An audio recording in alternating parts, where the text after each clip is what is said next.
Hello friends, crack BPSC channel पे आप लोगों का स्वागत है। आज इस लेक्चर में हम लोग जो मोदी 3.0 या फिर जो न्यू कैबिनेट का गठन हुआ है हम लोग उस पर बात करेंगे और साथ साथ ये समझेंगे कि जो काउंसिल ऑफ मिनिस्टर है तो क्या प्रोविज़न है काउंसिल ऑफ मिनिस्टर का, कैसे काउंसिल ऑफ मिनिस्टर फॉर्म होता है और क्या क्या फीचर्स हैं। हम लोग डिफरेंट डिफरेंट आर्टिकल देखेंगे जो कि एग्ज़ाम के रेलिवेंट है। और प्लस हम लोग बिहार से भी देखेंगे कि बिहार से किन किन को मिनिस्टर बनाया गया है और जो भी इम्पोर्टेंट मिनिस्ट्रीज़ है 70th बीपीएससी के लिए या फिर अदर स्टेट एग्ज़ाम के लिए हम लोग सारा मिनिस्ट्री को समझेंगे। अब उससे पहले हम लोग थोड़ा की कॉन्सेप्ट समझ लेते हैं कि की कॉन्सेप्ट क्या है। तो आर्टिकल 74 क्या कहता है कि जब जो भी प्रेसिडेंट होंगे वो काउंसिल ऑफ मिनिस्टर के एड एंड एडवाइस से ही वर्क करेंगे। अब जैसे आपने देखा होगा भी जब इलेक्शन का रिजल्ट आता है तो मोदी जी रेजिग्नेशन देते हैं अब प्रेसिडेंट को, लेकिन प्रेसिडेंट कहते हैं कि आप मतलब as a caretaker government काम कीजिए। तो इसका मतलब ये हुआ कि president without council of minister कभी वर्क नहीं करेंगे। मतलब काउंसिल ऑफ मिनिस्टर हमेशा मतलब रहना ही रहना है, या तो नॉर्मल जैसे फंक्शनिंग मतलब वैसे रहे या फिर as a council of minister रहे केयर टेकर गवर्नमेंट में। तो ये हो गया। अब जो भी एडवाइस दिया जाएगा प्रेसिडेंट को वो किसी कोर्ट में आप चैलेंज नहीं कर सकते, can't be inquired in the court. ये आर्टिकल 74 का था। ये दो काउंसिल ऑफ मिनिस्टर के बारे में इंपॉर्टेंट है। अब आर्टिकल 75 हम लोग देखते हैं। आर्टिकल 75 में क्या है कि जो जितना भी काउंसिल ऑफ मिनिस्टर कॉन्स्टिट्यूट होगा वो 15% से ज़्यादा नहीं होना चाहिए लोकसभा के। जितना लोकसभा का मान लेते हैं कि अभी 543 स्ट्रेंथ है, तो 543 में मतलब 81 मैक्सिमम होना चाहिए, 81 से ज़्यादा नहीं। And shall not be more than 15%। और इसमें क्या होगा कि जो प्रेसिडेंट है वो अपॉइंट करेगा पीएम को। और प्रेसिडेंट अपॉइंट कैसे करता है पीएम को, तो जो लार्जेस्ट मेजॉरिटी होता है पार्टी का नॉर्मली वहीं से पीएम को लिया जाता है। ये प्रेसिडेंट के पास एक सिचुएशनल डिस्क्रिशनरी पावर होता है। और ये 91 कॉन्स्टिट्यूशनल अमेंडमेंट एक्ट था 91st, उसमें ये प्रोविज़न ऐड किया गया था 15% वाला।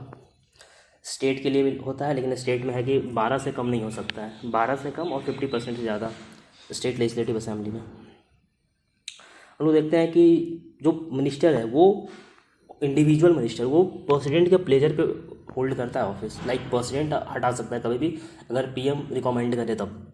तो इंडिविजुअल रिस्पॉन्सिबिलिटी जो होता है मिनिस्टर का वो होता है प्रेसिडेंट को लेकर के, लेकिन कलेक्टिवली रिस्पॉन्सिबल होता है house of the people. Collective responsible का मतलब कि अगर एक काउंसिल ऑफ मिनिस्टर या कलेक्टिवली काउंसिल ऑफ मिनिस्टर के अगेंस्ट अगर रिमूवल आता है, नो कॉन्फिडेंस मोशन आता है, तो सबको हटा दिया जाएगा। मतलब सब फिर गवर्नमेंट लूज़ कर देती है मेजॉरिटी। तो ये आर्टिकल 73 आर्टिकल इंपॉर्टेंट नहीं, आप ये याद रखें कि 75 में ये सब है।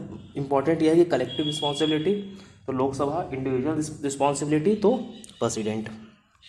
अब ये देखते हैं कि जो ओथ होता है वो प्रेसिडेंट दिलवाते हैं, ऑफिस का भी और सेक्रेसी का भी। जैसे कि जो भी मिनिस्टर था वो सेक्रेसी लेते, जो भी हम अगर मिनिस्टर रहते जो भी इन्फॉर्मेशन हमारे पास आएगा हम वो इन्फॉर्मेशन कहीं या किसी को नहीं देंगे, जो भी कंसर्न मेंबर रहेंगे उन्हीं को देंगे। तो ये दोनों ओथ प्रेसिडेंट दिलवाते हैं और ये 3rd शेड्यूल में मेंशन है। ये प्रीलिम्स के लिए इंपॉर्टेंट है ये सब। और कोई भी मेंबर 6 मंथ तक मिनिस्टर बन सकता है, उसके बाद आपको किसी भी हाउस में आइदर हाउस में मेंबर होना पड़ेगा। एंड अदर क्या है, सैलरी एंड अलाउंस जो कि 2nd शेड्यूल में है। वो पार्लियामेंट डिटरमाइन करती है कि सैलरी एंड अलाउंस कैसे मिलेगा।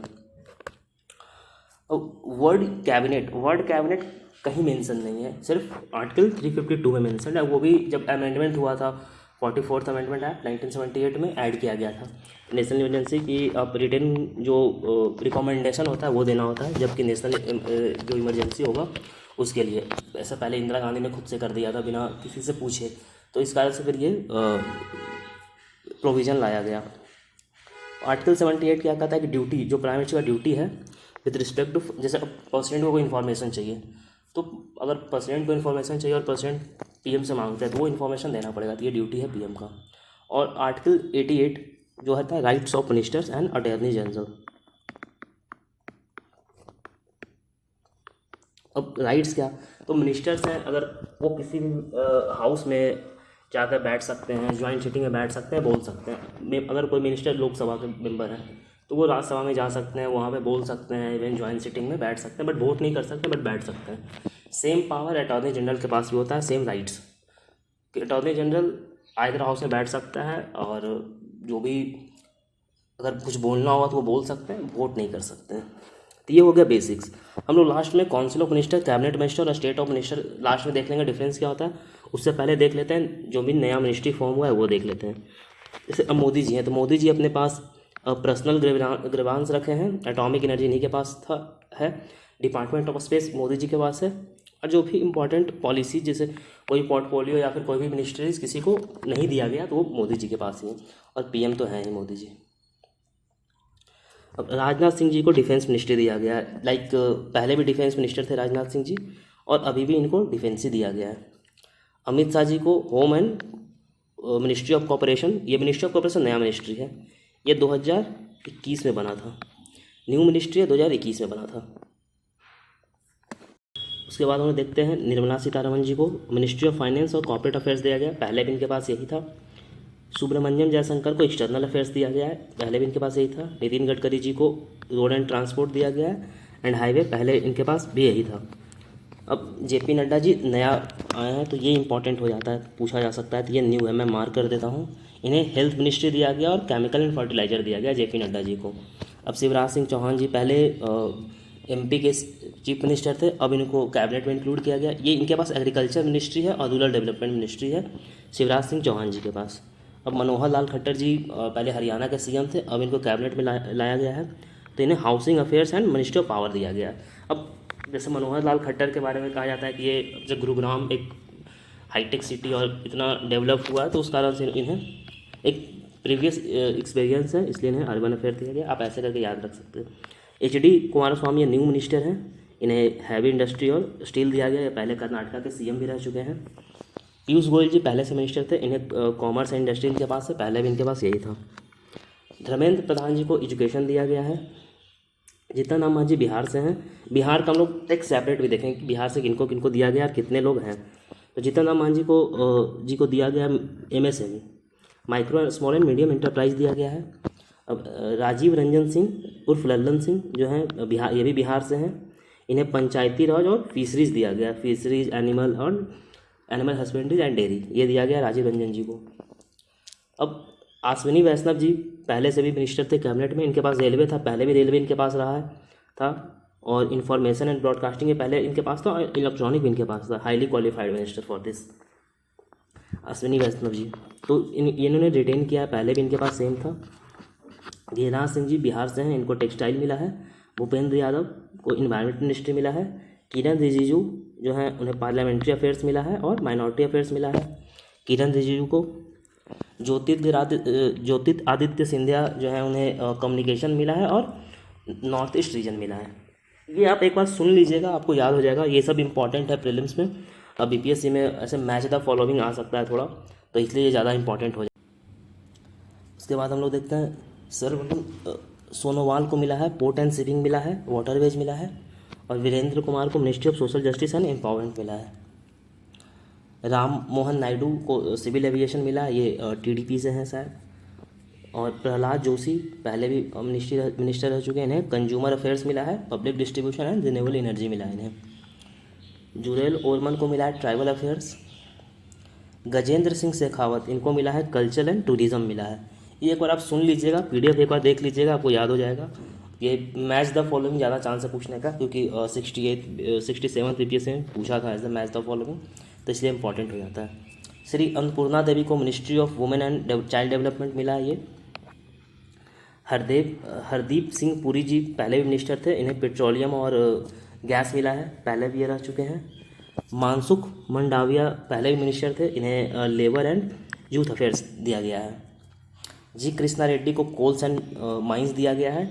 और श्री चिराग पासवान जो बिहार से हैं, ये इंपॉर्टेंट है, जो भी बिहार से वो ज़्यादा इंपॉर्टेंट हो जाते हैं, हम लोग अलग से कवर करेंगे अभी। इन्हें फूड प्रोसेसिंग एंड इंडस्ट्री दिया गया है। श्री CR पाटिल जी को जल शक्ति दिया गया है।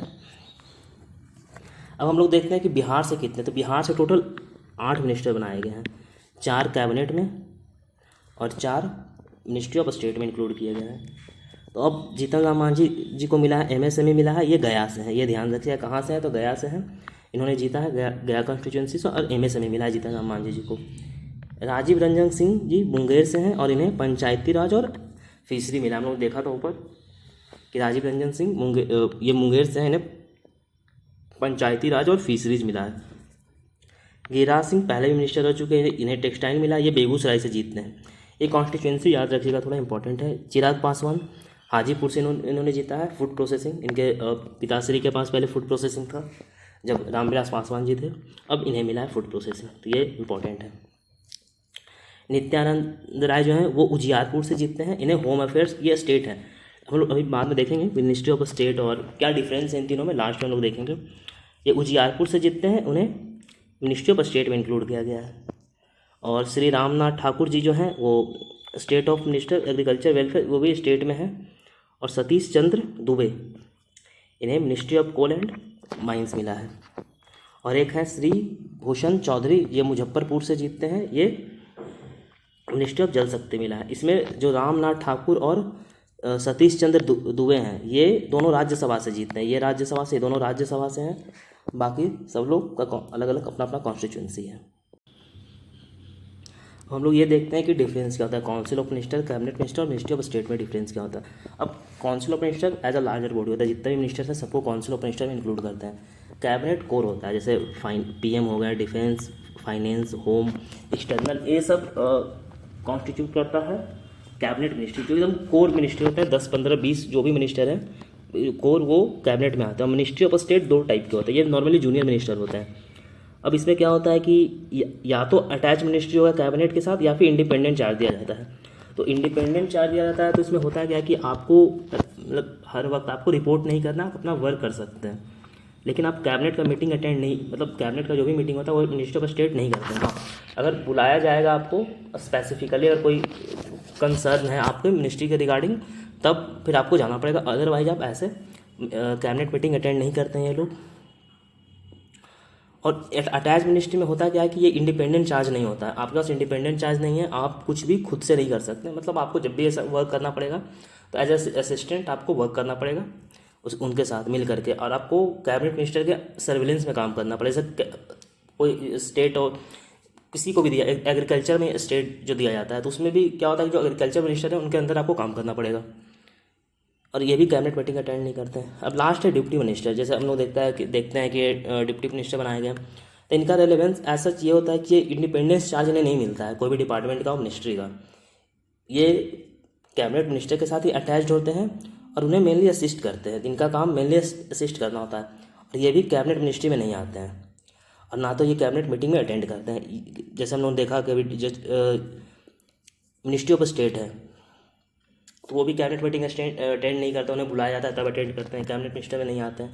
तो ये डिफरेंस हो गया। ये नॉर्मली कॉन्स्टिट्यूशनल बॉडी आपने देखा आर्टिकल 74, 75। कैबिनेट मिनिस्टर आर्टिकल 352 में इन्हें इंसर्ट किया गया था, नेशनल इमरजेंसी, तो एक ही जगह मेंशन है आर्टिकल 352, ये इंपॉर्टेंट है, ये ध्यान रखिएगा। तो हम लोगों ने ये कवर कर लिया है काउंसिल ऑफ मिनिस्टर, जो भी इंपॉर्टेंट था। अब हम लोगों ने स्टेट वाला सारा नहीं किया क्योंकि अब बहुत ज़्यादा है तो उतना इंपॉर्टेंट है नहीं, तो जितना भी इंपॉर्टेंट था हम लोगों ने कवर कर लिया। आपको ये PDF टेलीग्राम पे मिल जाएगा, आप वहाँ से जाके डाउनलोड कर सकते हैं। मैं लिंक कमेंट बॉक्स में दे दूँगा, आप कमेंट बॉक्स में जाइए और PDF लीजिए। PDF को एक बार देख लीजिएगा, ऊपर ऊपर आपको याद हो जाएगा। नॉर्मली मैच द फॉलोइंग पूछने का चांस है, हाईली इंपॉर्टेंट है एग्ज़ाम को लेकर के, हाईली रेलेवेंट है, क्योंकि अभी भी इलेक्शन हुआ, 2 महीने बाद एग्ज़ाम है, तो पूछने का बहुत ज़्यादा चांस है। इसके साथ साथ हम लोग डिफरेंट जो वीडियोज़ हम लोग का है, जैसे हम लोग करंट अफेयर्स पे भी कवर किए हैं, आप करंट अफेयर्स का वीडियो भी देख सकते हैं। सितंबर 2023 का कवर किए हैं, आपको PDF भी मिल जाएगा उसका, टेलीग्राम पे फ्री PDF है। और डिफरेंट MCQ आप प्रैक्टिस कर सकते हैं टेलीग्राम पे जा करके। अराउंड 2000 MCQ हम लोग डालने का प्लान है, और 500 MCQ हम लोग डाल दिया है। इसमें 300 MCQ पॉलिटी के और फिर 200 ज्योग्राफी के, और 100 के अराउंड हम लोग इकोनॉमिक्स के डाल दें, फिर बिहार स्पेशल्स सबका डालेंगे। तो जाइए MCQ प्रैक्टिस कीजिए। PDF आपको सारा MCQ का PDF मिल जाएगा, और आप वीडियो देख सकते हैं। चलिए, धन्यवाद, और लाइक कर दीजिए, वीडियो को अच्छा लगा तो शेयर कर दीजिए, और चैनल सब्सक्राइब कर लीजिए। धन्यवाद आपको।